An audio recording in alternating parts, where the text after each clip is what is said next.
ഫുട്ബോളിൻ്റെ പുതിയ അപ്ഡേറ്റ്സുമായി വീണ്ടും soccer talk എത്തുന്നു. ബ്രസീൽ നെയ്മറെ മിസ് ചെയ്യുന്നു. പറയുന്നത് മറ്റാരുമല്ല, ബ്രസീലിയൻ സൂപ്പർ താരം റോഡ്രിഗോയാണ്. കഴിഞ്ഞ കുറേ കാലങ്ങളായി നെയ്മർ പരിക്കിൻ്റെ പിടിയിലാണ്. ഇത് നെയ്മറെ അലട്ടാൻ തുടങ്ങിയിട്ട് കാലങ്ങൾ ഒരുപാടായി.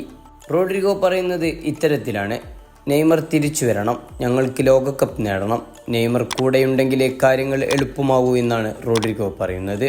നെയ്മർ ഇല്ലാത്ത ബ്രസീൽ പലതവണ അടിപതറുന്നത് നമ്മൾ കണ്ടുകൊണ്ടേയിരിക്കുകയാണ്. കഴിഞ്ഞ കോപ്പ അമേരിക്ക ടൂർണമെൻറ്റിലും നമ്മൾക്കത് കാണാൻ സാധിച്ചിരുന്നു. കാൽമുട്ടിനേറ്റ പരിക്കാണ് നെയ്മറെ 10-11 മാസം പുറത്തിരിക്കാൻ പ്രേരിപ്പിച്ചത്. എന്നാൽ ഉടൻ തന്നെ നെയ്മർ തിരിച്ചു വരുമെന്ന പ്രതീക്ഷയിലാണ് ആരാധകർ. നെയ്മറുടെ പരിക്ക് ഏറെക്കുറെ ഭേദമായി എന്നാണ് കേൾക്കാൻ കഴിയുന്ന വാർത്ത.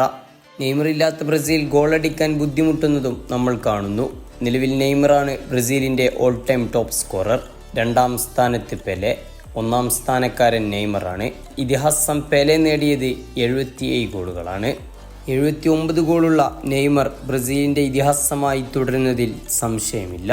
ഒരുപക്ഷെ നെയ്മറെ പരിക്ക് വേട്ടയാടിയിട്ടില്ലായിരുന്നുവെങ്കിൽ 100-ലേറെ ഗോളുകൾ നേടാൻ സാധ്യതയുള്ള താരമായിരുന്നു നെയ്മർ. ക്ലബ് കരിയറിലും തനിക്ക് ഏറെ മത്സരങ്ങൾ നഷ്ടപ്പെടുന്നത് കാണാൻ സാധിക്കുന്നു. സൗദി ക്ലബ്ബായ അൽ ഹിലാലിൻ്റെ താരമാണ് നെയ്മർ. എന്നാൽ പരിക്കുകൾ കാരണം തനിക്ക് അൽ ഹിലാലിൽ അധിക മത്സരങ്ങളൊന്നും കളിക്കാൻ സാധിച്ചിട്ടില്ല. നെയ്മറിൻ്റെ പരിക്ക് മാറി തിരിച്ചുവരവ് പ്രതീക്ഷിച്ച് ആരാധകരും ഫുട്ബോൾ ലോകവും. ഫുട്ബോളിൻ്റെ പുതിയ അപ്ഡേറ്റ്സുമായി വീണ്ടും സോക്കർ ടോക്ക് എത്തും.